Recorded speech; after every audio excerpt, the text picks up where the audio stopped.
What is the spammiest Pokemon in Pokemon Go? It is Greninja, and today we're going to have the spammiest team possible for the Open Great League. This is going to be a very interesting team because only a few Pokemon are going to be allowed to be possible for this team. The Pokemon that are allowed are going to be Pokemon that need to have a fast move that at least generates 4.5 energy per turn, as well as having a 35 energy fast move. And Greninja needs to be in this one.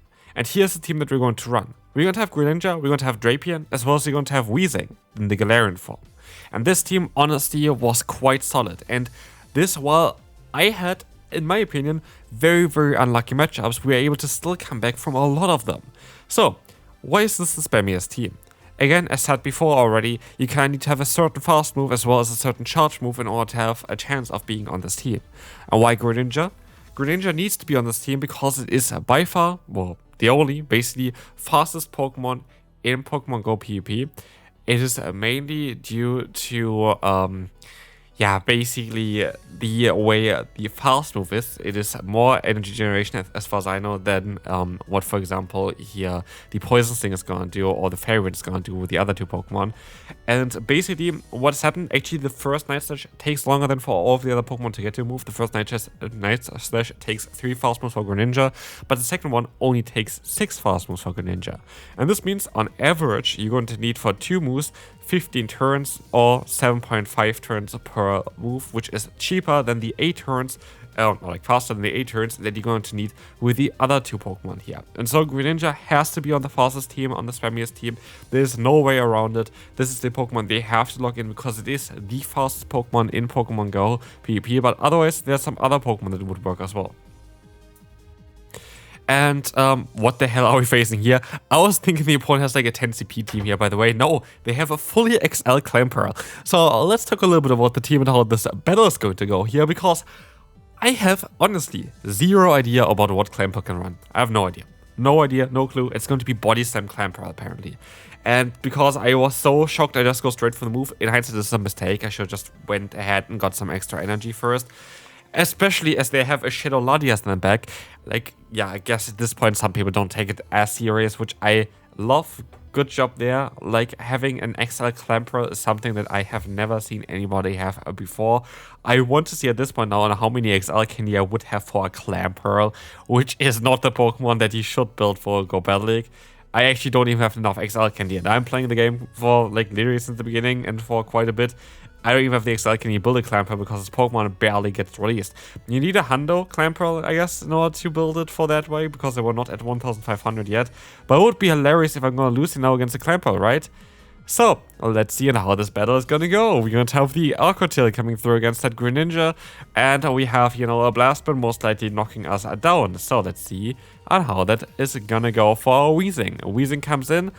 Weezing is going to get hit by another charge move. Please don't be a Blast Burn. It is a Blast Burn, and so we got knocked out by a Charizard and a Clamperl. Yeah, if you haven't seen my Shadow Charizard video as well, if you want to have a good team on Shadow Charizard, I made a video earlier on today. Definitely check this one out. And spoiler alert, it doesn't have Clamperl in the lead. I know, it's crazy, but yeah, this team didn't have Clamperl in the lead. Crazy that I lost against this Pokemon, though. That is ridiculous. That is cool, though. I don't mind losing against the Clamperl. I actually didn't know that I even lost against the team, but that is funny now in hindsight. Anyway, this team is really cool because, of course, it's very spammy here. And this is also how I got out of most scenarios. Like, what you see here the entire time is we are spamming charge moves like it's nothing. And this is the thing as well. We still have some hard-hitting moves, like Sludge is still a hard-hitting move. Hydrocan is a very hard-hitting move as well. Crunch can do quite a lot of damage with the Drapion there. But the cool thing here is that, basically they don't have enough shield for everything. And so here, for example, against the opponent's Clodsire, we are going to be able to go for the Hydro Cannon in order to get them super low. I can go into my Weezing. I get to another charge move literally in no time there. It's crazy. It is ridiculous on how fast the team gets their moves. And all of a sudden, the opponent's super low. And the opponent doesn't have shields left anymore, and they still have to deal with 2 of our Pokemon. They're going to be able to knock us out here, which is okay, because they're still going to have our Drapion. And Drapion is now going to be able to fully farm them down. There's no issue with that. They're stopping out into their Talonflame. We have here a nice charge move coming in. The Arcotail is going to knock them out already, and we can win this battle. So let's move on. We're going to have Arachnid against us. And this is going to be interesting, as Arachnid is going to be very bad against our lead. Like, we want to be have to stop Body straight away. Of course, the Bug Bite is going to do a lot of damage against our Dark type in the lead. And so, stopping on into Drapion, we're going to be able to get the Crunch debuff straight away, which is honestly super nice, because this will allow us to maybe knock them out with another Crunch, especially as they go for the Water Pulse here. The next Crunch might allow us now to knock them out, which usually would have not been the case. So, let's see. They're going to let the move go, and I'm actually going to be able to simultaneously knock them out with me as well, so that's kind of a very unique case there. Let's see what they're going to stop into. I decided to go into my Weezing, and this was the right choice, as now they decided to go into their Danny. What I should have done here, though, is I should have went for a bait, because quite likely that they would use a shield against a potential Sludge, and I decided to go for my my Sludge here straight away, which is going to allow them to shield up my moves. This is going to be a bit annoying, because now we're going to have another Sludge coming through. They're going to shield up again. I do not have, mostly the damage output now, but they're also going to outspeed me here, which is really not the way. As you see as well, there's going to be the Sludge coming in against them, and they stop out into the Hippowdon. And that's really bad, right?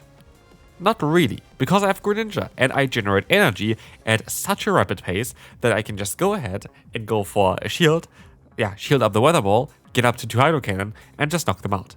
That is what it is. It is what it is. We're going to be able to get the KO here.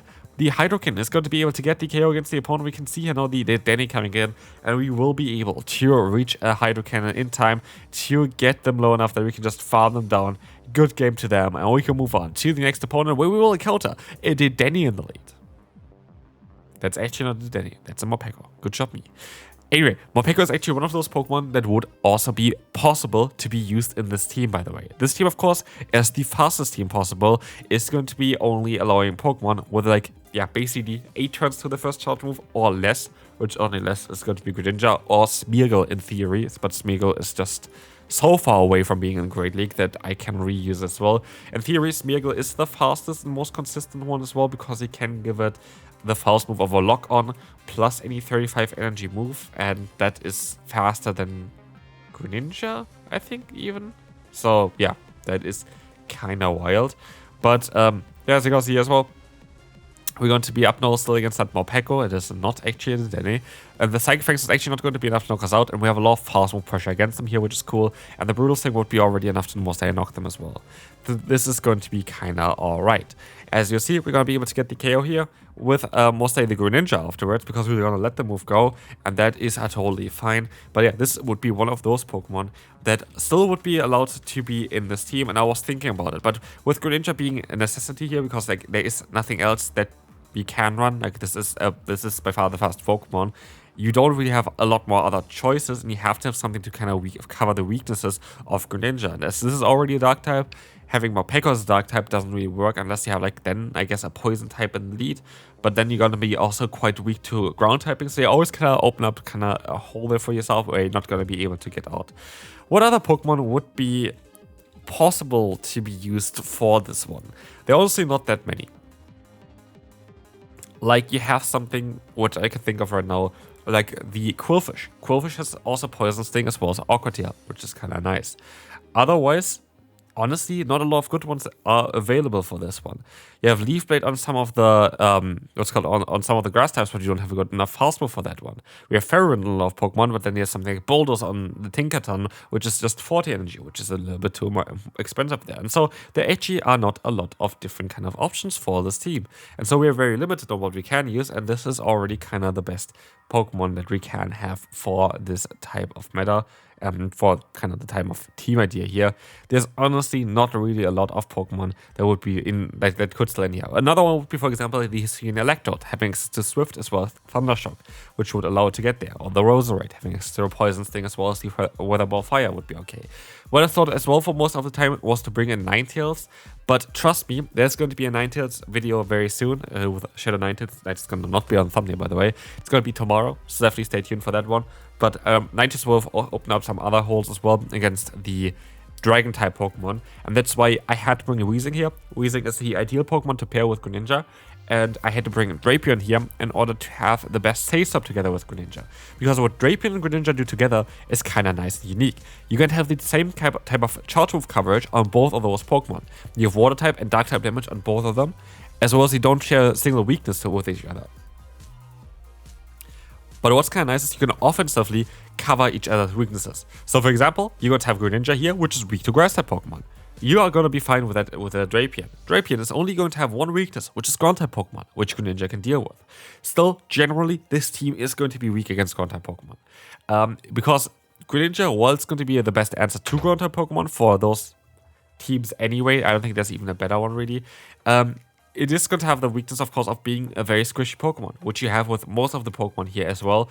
Like, Weezing is still kind of right in terms of the bulk, but it's very squishy that even something like here, as you see as well, currently, the Scissor is doing quite a lot of damage against us just with a fast move pressure, even though it's going to be a resisted hit. And while we're double boosted, I decide to rather swap out of here and keep my energy for later on, because while it's tempting to go for a Hydrocan with the double boost against an Azu, I don't think it would have been the right call, and here I am going to be able to crunch them, which is nice.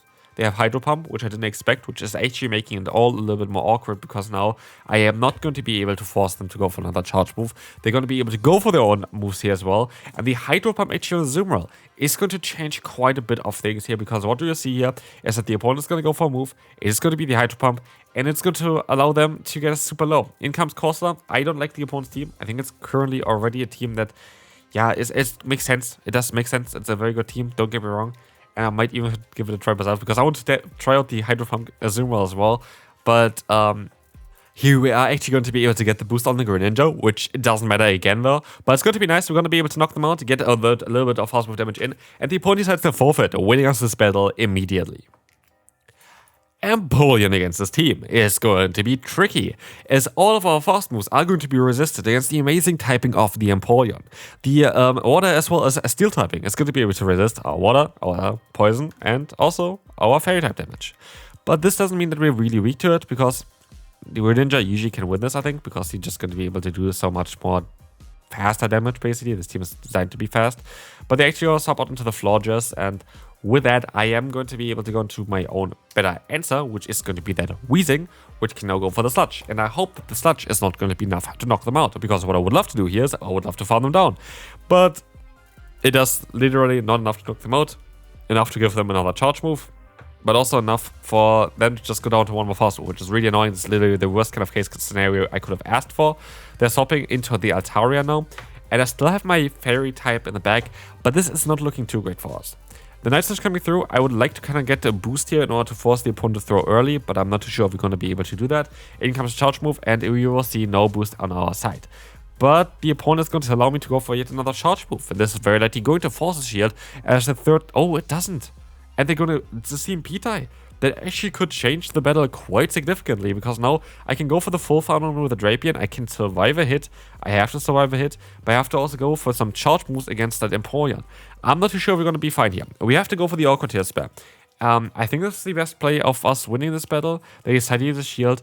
I should have maybe went up to at least the crunch, but I was a bit worried about them getting to 2 charge moves, and so I go for the Awkward Tail, and they decide to let the move go. That is a very smart play, but it's going to be a scary play, because I still have another charge move stored here. I should have a Brutal Swing on my other Pokemon as well, but I can, yeah, go ahead and try to go for a Brutal Swing on the same Pitta. This is looking very good for me. There's going to be the Drill Peck coming through, and we have now the charge move knocking them out, and there's going to be the Altaria left in the back. And so, yeah, we can move on to the final battle, which means let's talk a little bit about how the team actually did. So I'm always transparent, a total of 5 and 5 with this team as far as I remember at least. I think I was 5 and 5, I might be even 6 and 4. I either positive or very neutral, and I felt like I had quite a lot of very tough leads with this team, and with that I actually did quite well. And so I do think, while yes, it's maybe not ideal to limit yourself towards just those certain Pokemon that have limited amounts of you have a limited amount of pool here of Pokemon that they can use. This team actually itself was really solid. Greninja and Weezing core I really enjoyed. Drapion itself is definitely past its former glory. I do think that Mudstep is a bit too strong generally, but it definitely did kind of make the Drapion disappear, which is good. Like, Drapion itself got nerfed as well, with Crunch only having now a 20% chance. For the longest time, it was a 30% chance of dropping the opponent's defense. And so, I like this team. And honestly, I like to showcase the fastest team in every single meta, basically, in every single season. Because the fastest team always, well, maybe it doesn't change itself, it changes in how it plays. And in this meta specifically, a lot of things kind of changed towards this team, but it's still actually a very solid team. So all in all, like if I should implement a star system or something like this, I would give it 3 out of 5 stars. It's a very solid team. Last team, the Charizard team, in my opinion, was a 5 out of 5, by the way. It was really, really enjoyable. I thought it was an amazing team to run. But this is a very good team to still run as well. Even though it is a meme team, it's a theme team, but it's going to work out so well. Here, Hydro Cannon is going to get the shield. And in the final battle here, which I think, yeah, is going to be sadly a loss. I only lost because of this one knocking me out. It was needy enough to even for us to survive, and we would have won the battle there. So that was very, very close. But that's going to be it for this video. I hope you enjoyed it. If you did, feel free to leave a like, and I will see you then. Bye-bye.